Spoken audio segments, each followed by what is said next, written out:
Because creating something is different than thinking about something. It requires action. Our dreams without any action plan is of no use at all, because without this, no human being can achieve anything worthwhile. So there must be a system of operating. Just like it is often said by the great thinkers and doers of all time, that our feelings becomes our thoughts, and our thoughts become our words. Then our words become our actions. Consequently, we can see that the great aim of thinking is not mere analysis of a solution, but taking action. When you are creating something, it means you are acting on an idea. It is this action that will bring up the creative ideas, bringing it alive, presenting it to the world to see. But it will only take a courageous person to be creative, because to be creative is like you going left while the rest of the world is going right. Whenever you are thinking about doing something and you start seeing how uncommon your ideas are and how unfavorable it may not be accepted by the people, you may begin to entertain more of such negative possibilities, that things may not work out as planned. So the tendency of carrying it out will not come down low, because you think your thinking has now been added to your imaginations that nothing good can come out of this for you or anybody. But the sooner you stop entertaining such thoughts and feelings, the better, and start thinking of the possibilities of taking actions and the realizations of your creative ideas. With these new positive emotions, feelings and thoughts, you can move with zeal to create anything of your desire, even in the face of uncertainty. Also, whenever you see or hear criticism about those who are upcoming or already doing well with their own creativity, don't be part of this creativity in any way, because 99% of this set of critics have already changed their own creativity in their room and are just going around, acting around. There is no time to waste when you have enough to do with your creativity.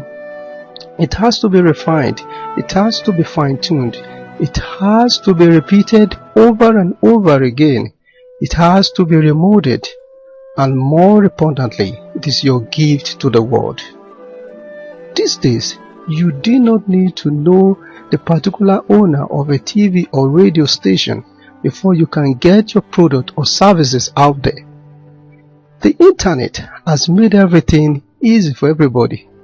Whatever you have created online, be it a picture, a video, or whatever you have created, this gives you an opportunity to reach your target audience and live beyond, rather than just go to the critics and they bring your ideas down before it reaches to your target audience. Of course, we normally think of having everything ready before we start. It's a normal human thinking, but a very paralytic way of thinking. You want to act when the condition is right. We have postulated all kinds of theory, while our ideas must still wait for that perfect timing, or resources, or finance, or place, or economy. These factors of not having enough at hand at the very beginning does not stop you from starting whatever you want to do with your ideas.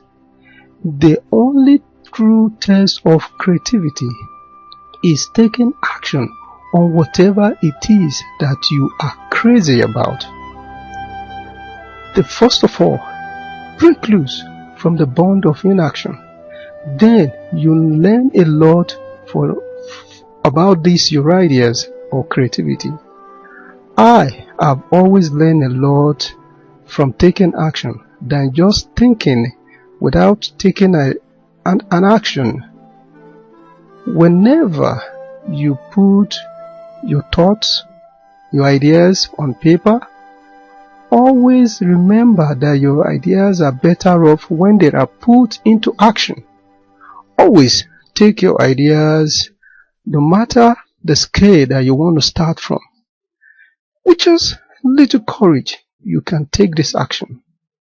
Because we do not need to overboard ourselves with all those unnecessary protocols of going through a bureaucratic straitjacket regulations that will stifle your creativity.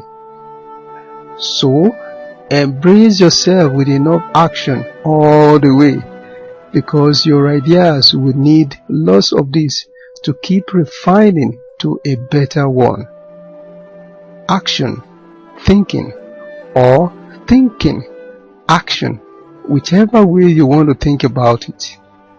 Moreover, I believe in the effective use of our feelings, emotion, feelings, and thoughts to bring about the better and better of us each time we think or act about anything. Inaction is nearly impossible if we have strong feelings about what we want to do. If all I think about is making people happier than the way I met them, then I recognize the good in them and their right to be happy in this life.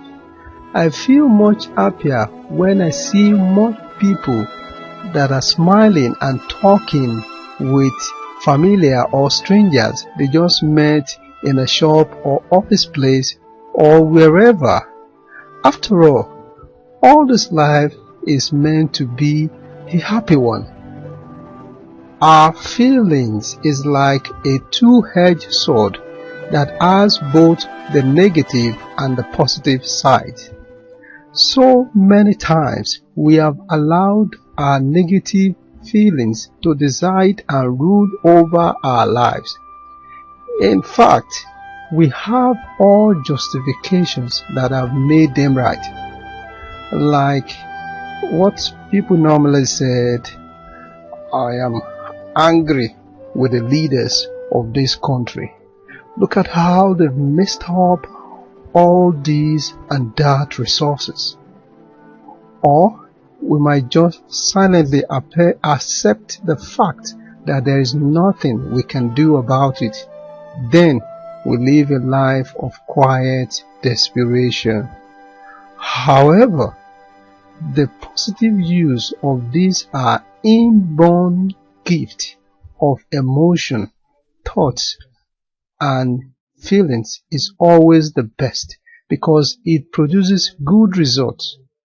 When you decide to infuse your mind with the good feelings of feeling what it feels like to be doing what you want to do, then you have tapped into the realization of your dreams. Even when you act at first and you don't get it right, you still increase the feelings of feeling what it is like to be right. Little by little, or sometimes in a quantum, you experience a great success. Just like an author said in a book I read, the simplest way is always the best. The simplest way to always succeed is by your emotions, by your thoughts and feelings that are inborn in you. When you use them positively, they bring about positive reality. It has power to bring about good out of what appears not okay. It effectively affects our interpretation of how we see things around. we begin to thrive in contributing our own quota of creativity rather than keep striving to show that I am better than the rest kind of mentality. For each time, I remember how powerful our emotions, thoughts, feelings, and emotion are affecting our lives. I begin to think, how best can we make this to our best advantage? And the simplest answer has always been, be present in the present moment. Because that is where your true feelings are. They are ceaselessly vibrating our good or bad emotions, thoughts, and feelings about our interpretation in the past. So the awareness of what you feel now is the most important event in your life. Let's say you feel sad about something that just happened based on a judgment. You are emitting frequencies to the universe that I am feeling sad. And the universe receives the signal and prepares the best possible way or ways to send back to you more situation of sadness. However, because it really happens so late, we don't realize that we have triggered it with our own sad feelings and expression of thoughts. Likewise, it is the same for a happy and good feeling that we entertain in our hearts.